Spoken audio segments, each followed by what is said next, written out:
শাশুড়ি মার পূর্ণিমার উপবাস, তার জন্য সকাল সকাল ময়দা নিয়ে বসে পড়েছি। আজকে বানাবো গোলা রুটি, অনেকে আবার এটাকে জল রুটিও বলে।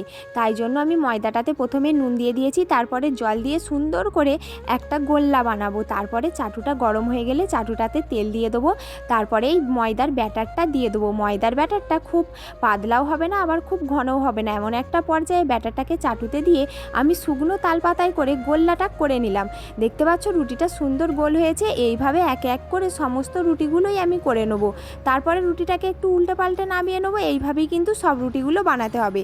তারপরে এর সঙ্গে একটা মিষ্টি মিষ্টি কুমড়োর তরকারি খুবই ভালো লাগে, তাই জন্য কড়াইতে তেল, 5 ফোড়ন, শুকনো লঙ্কা দিয়ে দিয়েছি। তারপরে এই যে দেখতে পাচ্ছ কিছু গুঁড়ো মশলা দিয়ে, লঙ্কা গুঁড়ো, হলুদ গুঁড়ো, জিরের গুঁড়ো আর নাবানোর আগে চিনি দিয়ে কুমড়োর তরকারিটাকে নামিয়ে নিলাম। মিষ্টি মিষ্টি একটা কুমড়োর তরকারি এর সঙ্গে খুবই সুন্দর লাগে। তা তোমাদের কেমন লাগে জানিও। ভিডিওটা ভালো লাগলে একটা লাইক, কমেন্টস আর চ্যানেলটাকে সাবস্ক্রাইব করে দিও।